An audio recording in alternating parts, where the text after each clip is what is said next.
Welcome to the Advanced Freelancing Podcast. Every week, you'll hear strategies for building your online service-based business your way. And now, here's your host, veteran freelancer, author, and TEDx speaker, Laura Briggs.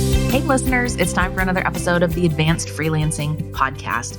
Today's topic is all about spending the right time on the right things when you're doing your marketing. A lot of times freelancers think of marketing as this really nebulous thing that they know they need to do on a regular basis, but it's really hard to quantify it or break it down into what that is. And if you're using your time ineffectively to do marketing, you won't get results, which leads you to think that you're not good at what you do, or your samples are bad, or that marketing just isn't worth it. So really what this comes down to is conversions. You want to think about the marketing activities that are most likely to bring you conversions. For an experienced freelancer, you already have data on this. You already know which channels perform the best for you. And ideally, you'll have at least two of those. So when you're running short on work or a project that you thought was going to come through doesn't, you need to know that you have at least 1 to 2 options to turn to relatively quickly to fill that gap. Although you can, of course, start building in new marketing methods and trying new job boards and things like that when you have more time, when you're under a time crunch to generate money quickly or replace a client in a very quick manner, that's not really the time to start experimenting with a new marketing method. It's actually a huge waste of your time, right? Because you haven't refined that process yet. You don't know if it will work for you at all. You don't have any of the systems developed to make that work. So conversions are about efficiencies, earning more and doing less. Here's a great example from my own experience. I recently stepped down from a role that was positioned as freelance, but really all of the contractors on that team were being treated more like employees, which is a whole other subject, right? But I had saved a significant amount of time in my schedule to accommodate that client. So suddenly I had this huge windfall of hours of, okay, what do I do with this time? So you start by thinking, do you need to replace that gap at all, right? That's always a question worth asking yourself. I'll talk in another podcast about scaling your business and some of the most important lessons to think about as you consider how you define scaling your business. But sometimes the answer is that you don't need to replace that client or you don't need to take on additional work. Knowing your finances and being really clear about where you're at will help you make that initial decision. But let's say that the client that you lost or a project that wrapped up early, you do need to replace that. So you do need to kind of go forward and add in another situation with a client there. So for me, I know that my 3 best sources of new business consistently over the past 10 years have been Upwork, personal referrals from existing clients, and LinkedIn. So when I have a short period of time and need to replace a client, I'm not going to suddenly decide that now is the time I'm going to build up all the SEO on my freelancing website, or now is the time I'm going to join that new paid job board to see if it works, or I'm going to start scouring Facebook groups. In comparison to other methods that I have used that have converted, those just don't measure up at all, right? So I'm not saying don't do them, but when you're in this short-term situation, now is not the time to take on that additional stress of trying to figure out a new source. Most existing freelancers have 1 to 3 sources where they know their business can come from. And when you're scaling, I encourage you to lean into that data because you already have the information to know what is likely to perform well for you. So being in that situation myself, I first answered the question of what do I want a new client to look like? I realized in terminating the client where it was more really treating someone like an employee, I really didn't want that much of my time taken up by one client. I realized that it was actually more than I was comfortable with going through a 2-week training period. So for me, I defined what does it look like for me to add a client or clients to my workload right now. And the very first place I went was Upwork. So this is before going to LinkedIn. This is before going to my existing clients, because I know that in the past, when I need to generate interest quickly, sending 10 pitches where I'm really qualified for a position on Upwork is likely to generate at least 2 to 3 conversations for me, and is a far better use of my time than saying, let me pick 10 different companies that I want to sit down and start crafting, personalized cold pitches for, because those just don't convert as well for me. And so And one of the other reasons that I turned to Upwork too is for over a year, most of 2020 and the first part of 2021, I was not active on Upwork at all. So for a while, I actually lost my top rated status. I mean, I generated so little of my revenue from the site. And so I knew I was looking for a great client that would be a good fit, but would also help me be active again on Upwork and continue to rebuild my profile and show that I was actively freelancing. So that was the perfect place for me to go in that situation. When you are marketing, and especially when you need to do so quickly, it's about achieving your optimal client and project load with an amount of pitching or sales call or proposal time that makes sense. So sometimes I will work with freelancers in a coaching capacity where they will say, well, I'm spending 10, 12 hours a week sending pitches. And of course, my next question is about how many of those are turning into phone calls? How many of those are converting? And sometimes the answer is none of them, right? So that's trying to make a broken system work for you, which is never recommended, right? We would never tell somebody else in that similar situation, oh yeah, keep doing that. Eventually it will happen. So when something isn't performing as well as you're hoping it might be, it's time to take a step back and see if there's anything wrong with your process. So in going back on Upwork after 18 months of kind of being really quiet there, my profile was outdated. Some of my work samples were 4 and 5 years old, right? So there were some things I needed to do to put myself back in that position. So you should never assume that you can just jump back into something right away if you don't already have some of those tweaks made. Maybe your LinkedIn needs updated. Maybe you want to go back and look at your last like 10 cold pitches you sent before you got really busy to see what was performing well for you. These are all just some basic examples to help you get started again when you're marketing. So if you were to assign a value to your time and consider that your time spent marketing is an expense, how much are you spending on the pitching process in total per month? And what percentage of that translates to an actual landed client? So why does this matter, right? Because it's the concept of billable versus non-billable hours.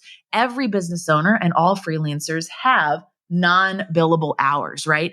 These are the admin things we do. These are sending invoices. These are answering emails. These are, posting on social media, things that aren't directly connected to income or revenue in our business.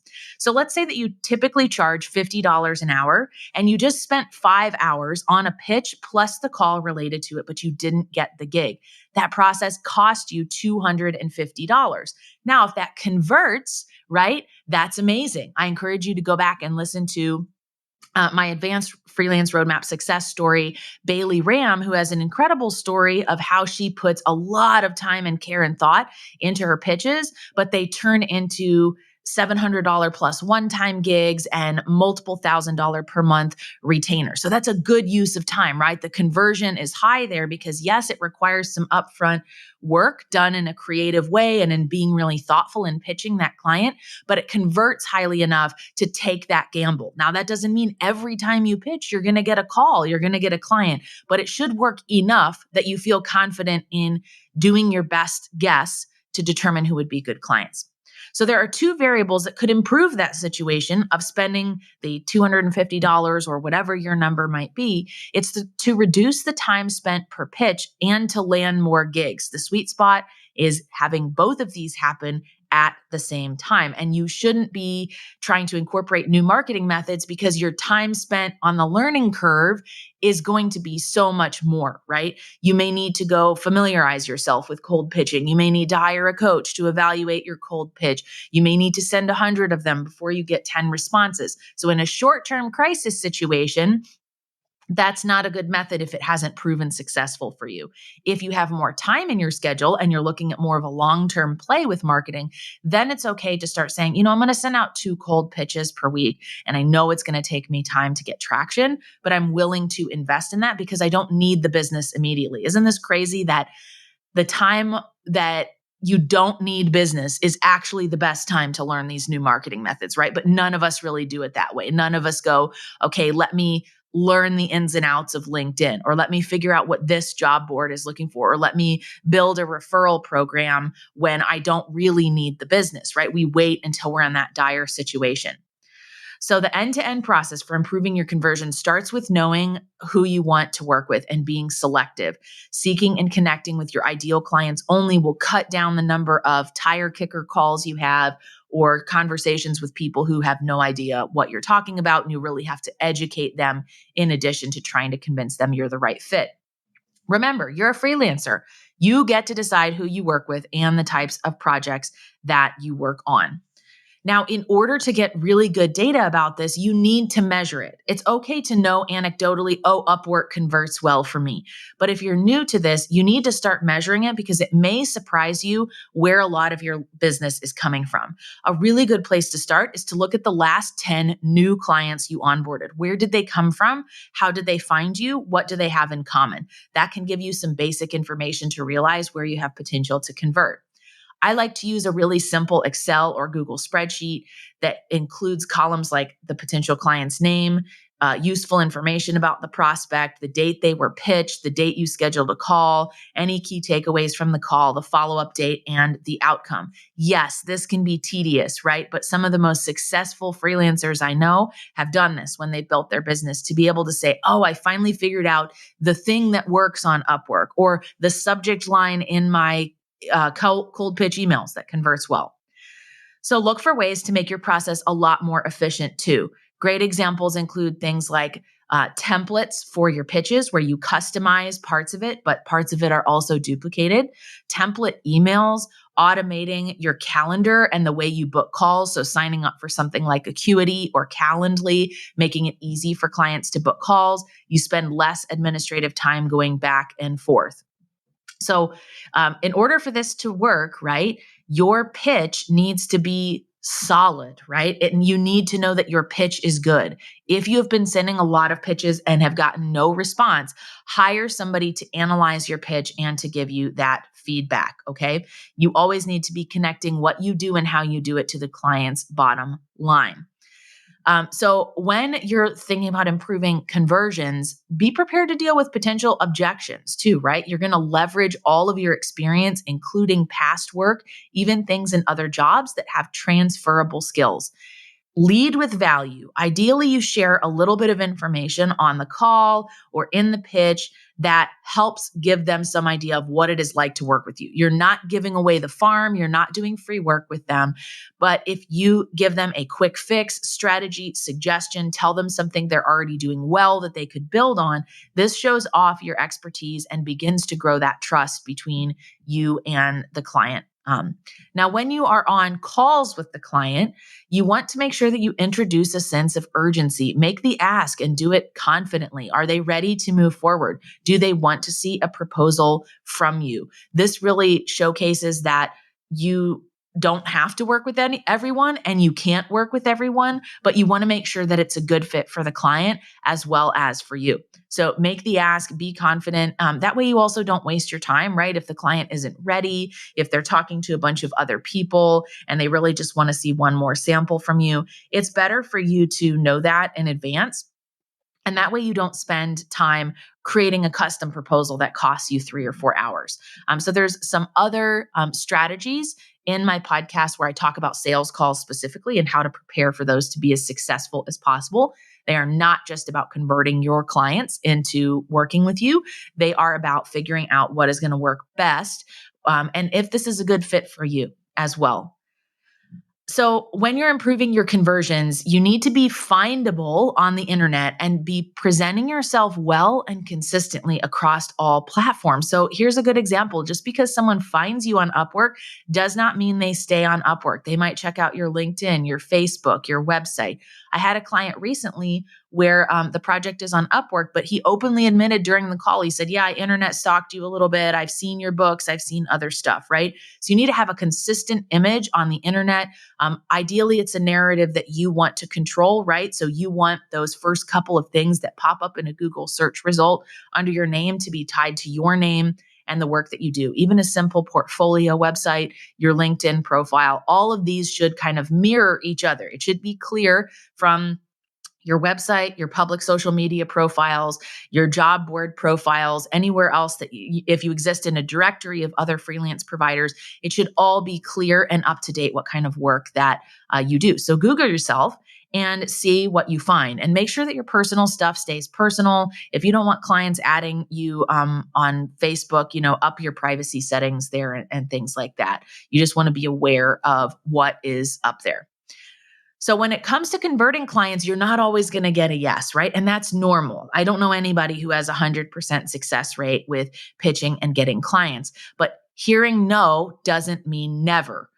Responding to a no professionally keeps the door open for future work. No to the gig in question isn't necessarily a no to a smaller gig or a future gig or a referral. I have had clients I never worked with who referred me to someone else years after our initial conversation, even though I wasn't the right fit for them at that time.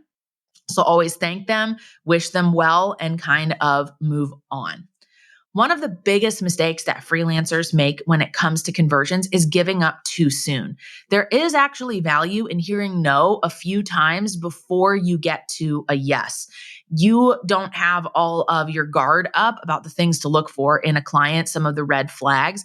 And so if we get clients to say yes too easily, it may be the wrong client. So it's okay to get some practice, and it's okay to gather that data and realize what helps make you be successful? What phone calls performed the best because you were simply ready to do them? What pitches worked the best because you kept workshopping it and then you collected the data in your spreadsheet? You get more practice and you get to tweak your pitch. You also get to hear firsthand what your ideal client's common objections and pain points are. This specific language is so valuable for your future marketing. You can incorporate it into future pitches, blogs, website copy. This is invaluable intel that you're collecting even when the client says no. So maybe they said they didn't think you were experienced enough. That may take you back to the drawing board to say, how can I get more experience?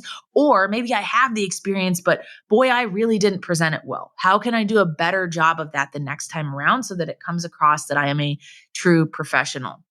Other mistakes include closing too soon, trying to push someone to make a decision when they're not ready, waiting too long to close, right? Wait for that natural point in the conversation when they've asked their questions, you've asked yours, and you're ready to suggest that next step.